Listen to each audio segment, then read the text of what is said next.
할렐루야. 우리 사무엘상 21장 7절에 도액이 등장합니다. 사무엘상 21장 7절.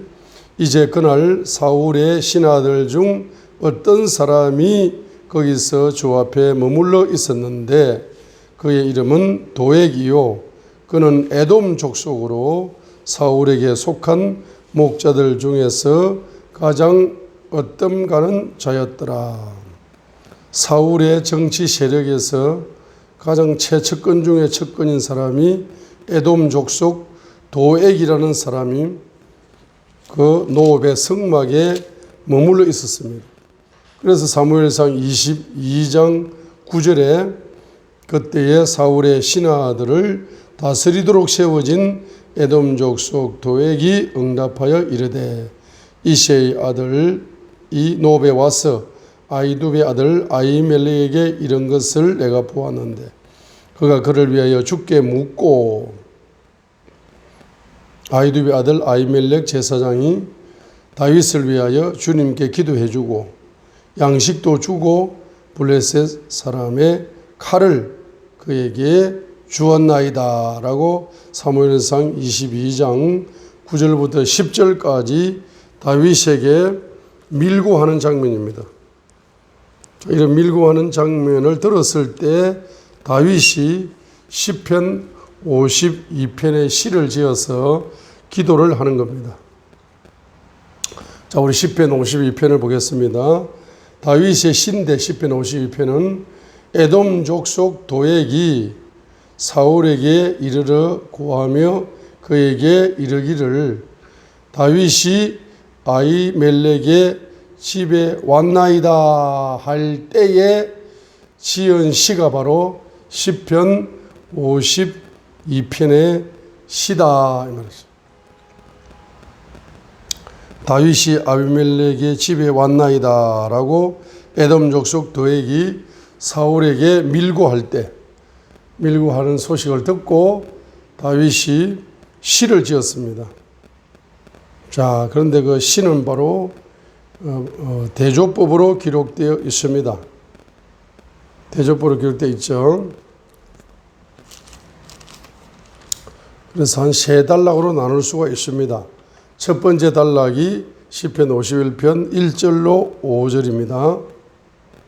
바로 에돔 족속 도액 같은 악한 사람들, 악한 사람들의 특징, 악한 사람들의 특징은 1절로 4절입니다. 그리고 악한 사람들의 결말이 5절입니다.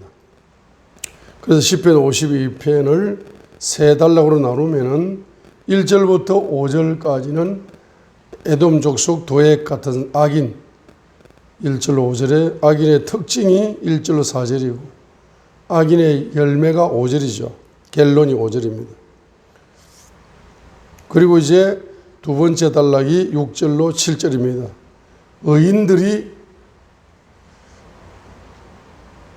의인들이 그 에돔 족속 도액 같은 악인들을 결말을 보고 7절에 있는 것처럼 그 사람들의 특징은 바로 세 가지다. 세 가지 특징을 가졌기 때문에 에돔 족속 도액 같은 사람의 결말이 5절처럼 뿌리째 뽑히는 그런 결말이 오지 그러면서 6절에 의인들이 바로 비웃는 내용이 7절입니다. 악인의 특징을 보라라고 지금 보라는 겁니다. 그러면서 이제 다윗은 바로 나는이라는 단어를 써버립니다. 그러나 8절로 9절입니다. 나는 이제 하나님 집에 있는 올리브 나무 같다. 올리브 나무 같다 해서 올리브 나무는 바로 감람나무. 가나안 땅에서 가장 장수하는 나무가 올리브 나무. 1000년 정도 산다 그래요. 1000년 정도. 자, 이렇게 이제 시편을 노래하고 있습니다. 그래서 바로 1절로 4절에서 에돔 족속 도액 같은 악인의 특징의 한마디로는 바로 햇바닥에 있다. 햇바닥에 있다는 거예요. 입이 간사하다. 간사하기 때문에 다윗을 사울에게 밀고 하는 거죠. 입이 햇바닥이 바로 자 1절 4절 오 강한 자여 어찌하여 내가 해악을 자랑하느냐. 하나님의 선하심은 항상 지속되는도다. 내 해가 해악들을 깨하고 날카로운 칼같이 속임수로 일하는도다. 내가 선보다 악을 더 사랑하며 을을 말하기보다 거짓말하기를 더욱 사랑하는도다. 오 속이는 해여 내가 사람을 삼키는 모든 말을 사랑하나니. 였습니다. 그래서 이 에돔 족속 도액 같은 악인의 특징은 뭡니까? 그 햇바닥이 바로 2절에 있는 것처럼 바로 날카로운 칼같이, 해가 날카로운 칼같이 속임수, 4절에 속이는 해여, 입으로 거짓말을 사랑한다. 3절에 거짓말을 하고 속이고 날카로운 칼같이 이런 단어를 말을 잘하는 사람, 아주 마귀적인 말을, 사탄적인 말을 잘 해가지고 사울의 길을 즐겁게 하는 그런 사람이기 때문에 정치 권력의 중심에 설 수 있었다. 사울이 제일 신임하는 신하 중에 하나가 첩권 중에 최측권이 바로 자기 길을 즐겁게 하는 입을 가진 에돔 족속 도핵을 최측권으로 앉혔다. 그런데 5절 결론이 어떻게 됩니까? 5절처럼 된다. 하나님께서도 그와 같이 너를 영원히 멸하실 것이다. 구체적으로 어떻게? 그분께서 너를 붙잡아 가시며 내 거처에서 너를 뽑아내시고 산자들의 땅에서 너를 그냥 뽑는 것이 아니다. 뿌리채 뽑아가. 나무가 뿌리채 뽑혀버리면 죽어버립니다. 이 악인을 영원히 멸하시는데 나무를 뿌리 뽑아서 나무가 열매를 맺지 못하고 죽는 것처럼, 말라 죽는 것처럼 하나님께서 심판하신다. 에돔 족속 도액 같은 악인, 이런 사람들의 결론은 뿌리채 뽑혀버리는 거죠. 자, 그래서 6절에 어려운 자가 그 소식을 듣고 비웃는 겁니다. 6절 어려운 자들도 보고 두려워하며 또 그를 비웃어 말하기를. 그래서 7절 보라 했습니다. 이 도액 같은 사람의 특징은 뭡니까? 첫 번째는 하나님을 자기 힘으로 삼지 않는다. 첫 번째, 하나님을 자기 힘으로 삼지 않는다. 그 뭐로 자기 힘으로 삼아? 물질을. 자기의 많은 재물을 신뢰한다. 자, 하나님을 자기 힘으로 삼지 않고 10편 18편 1절에 있는 것처럼 다윗이 고백하는 것처럼 여호와는 나의, 주님은 나의 힘이시니 내가 주님을 사랑합니다. 나의 힘이 주님이다. 다윗은 이렇게 고백하죠. 그런데 도액은 나의 힘은 뭐다? 재물이다. 재물.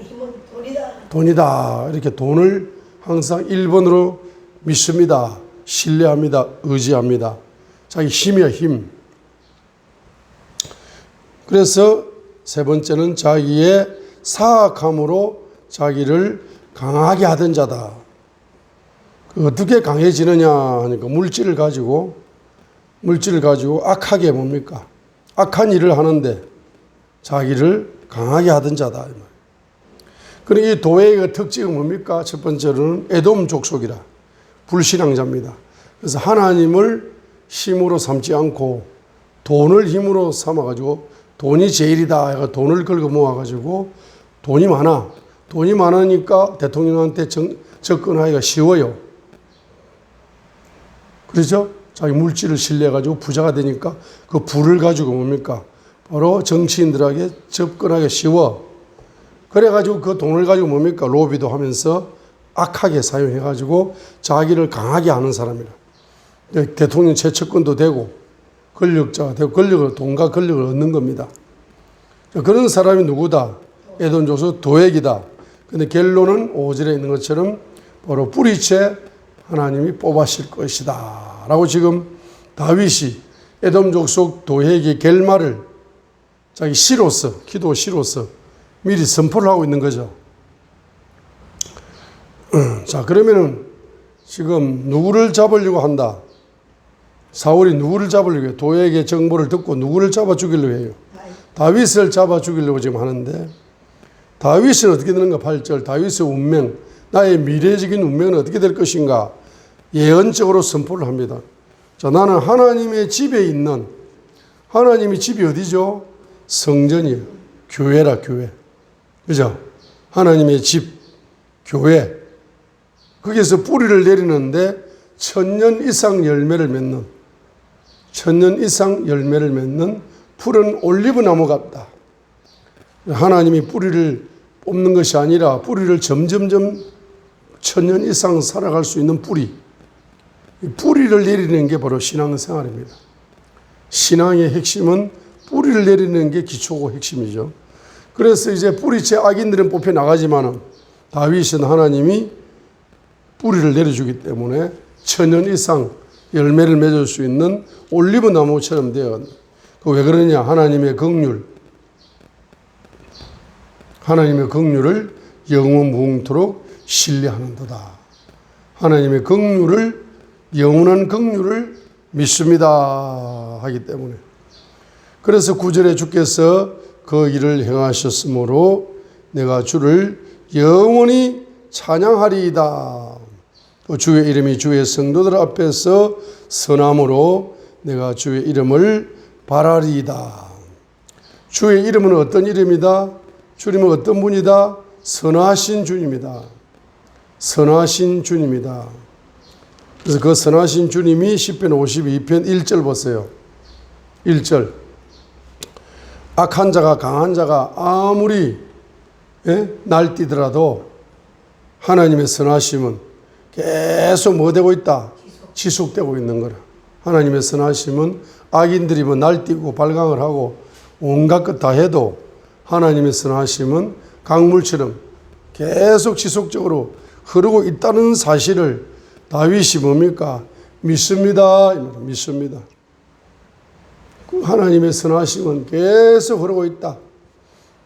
내가 다윗이 위기를 맞고 도망자로 살고 있지만은 도액이 죽이려고 사울이 죽이려고 도액이 죽이려고 사울에게 보고했지만은 사울이 나를 추격하고 있지만은 하나님의 선하심은 계속 강물처럼 흐르고 있는데 그 선하심의 특징이 뭐냐? 8절 하반절입니다. 영원한 긍휼. 영원한 긍휼을 그것이 주님의 선하심의 기초다.